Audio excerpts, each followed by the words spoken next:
Oh boy, Megan. Uh Monday, July 26th. And we start the day talking about fucker Carlson, who was accosted at some fishing store in Montana. Um,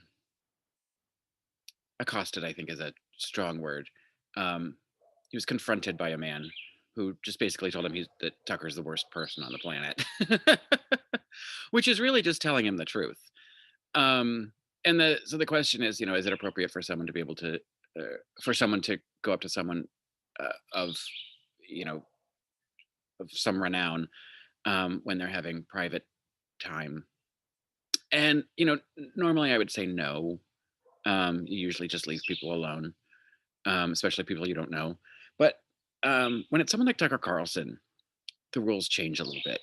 As Sonny you pointed out very clearly, he himself has used his platform on primetime television to encourage people to go accost their fellow citizens for doing something as simple as caring about other people's health and safety.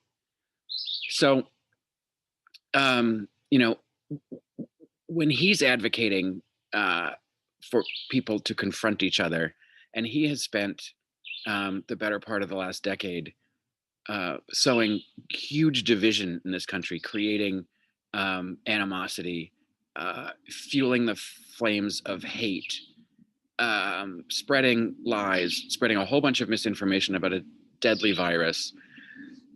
I think, it's well within someone's right to walk up to say, you know what, I think you're a terrible human being.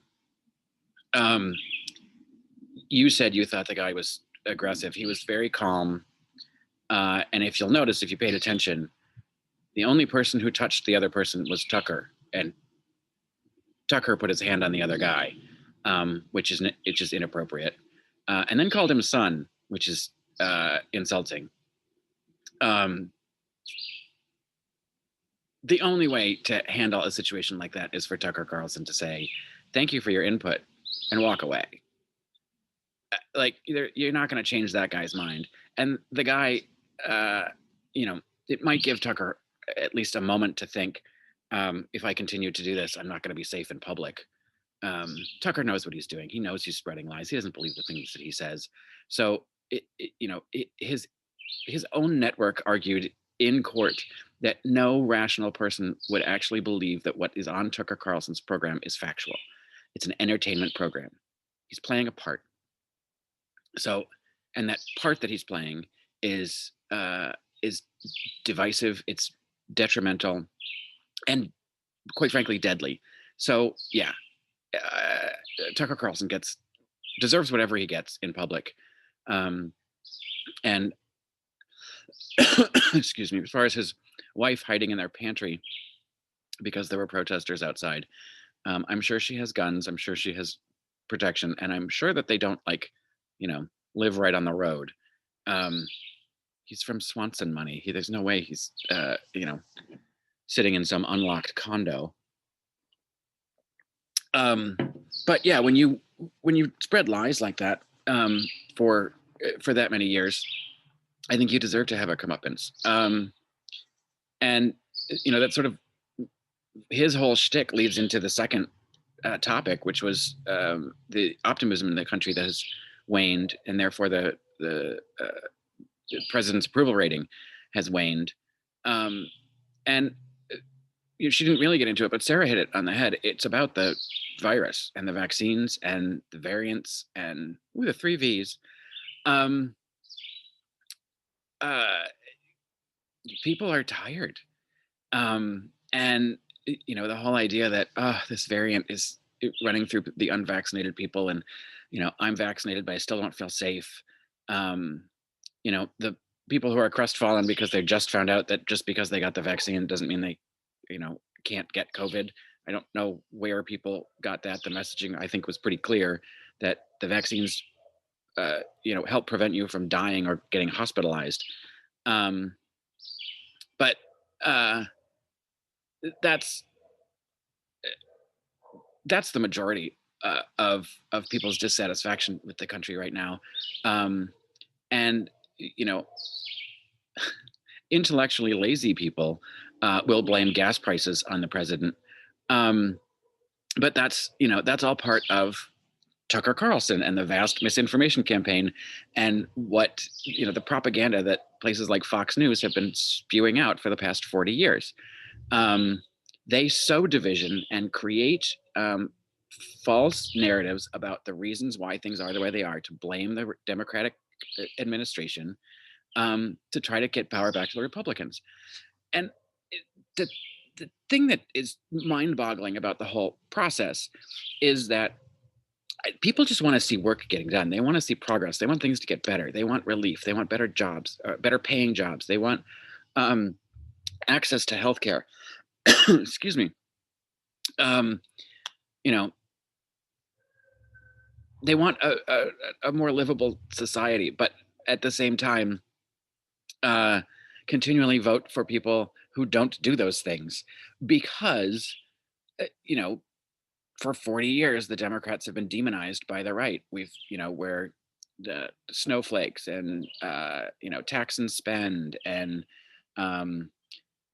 soft on crime, and they whatever it is, they make up the whole thing to demonize Democrats, saying the Republicans want to give you access to healthcare and all that kind of stuff, but then the Republicans never do those things. And it boggles my mind why people continue to vote for people who legislate against their best interest. And it has mostly to do with the fact that they're brainwashed that Democrats are evil. And that's where you and your whole spin campaign come into effect, Fox and Fucker, and all of that whole propaganda bullshit that's just been saying liberalism is bad. And anything that is a social program is socialism. Well, what do you think Social Security is? Do people who hate socialism want to give up their Social Security? That's fine. I'll take it. It just blows my mind. And for you to say that, this isn't the president you thought he would be, because he's going to fix the soul. The election was about the soul of the nation. He never said he was going to fix the soul of the nation, but he did say that it's about showing what the soul of this nation is about. I mean, are we going to be a narcissistic pile of crap, or are we going to actually try to get stuff done? And that, and those were the choices. He doesn't have a lot of options. You say, put some legislation out there, Republicans will go for it. Fuck you. Name one Republican senator, just one Republican senator who's going to vote for any legislation that's on the table right now. Any of it. They don't do it. You can't possibly make that argument in good faith, because it's not true. This happens all the time. It's the cycle. When the Democrats win, and by the way, you said we have all three branches of government. No, we don't. No one ever has the judicial branch of government. And if you want to actually weigh it, it skews more conservative right now. The three branches of government are judicial, legislative, and executive. So we have executive and we have legislative because we have both the House and the Senate. But the House and the Senate are not two different branches of government. They're the same branch of government. Learn your civics, dum-dum. So we get this slim majority. We don't get a lot done because of the rules and the obstruction. So everything gets blamed on the Democrats. We lose in the midterms, and then we're fucked again for another, decade. So, we're in a bit of a pickle. We could go on and on about what we're going to do in 2024, but we don't need to get into that right now. I just think that, your disingenuous talking points about why people are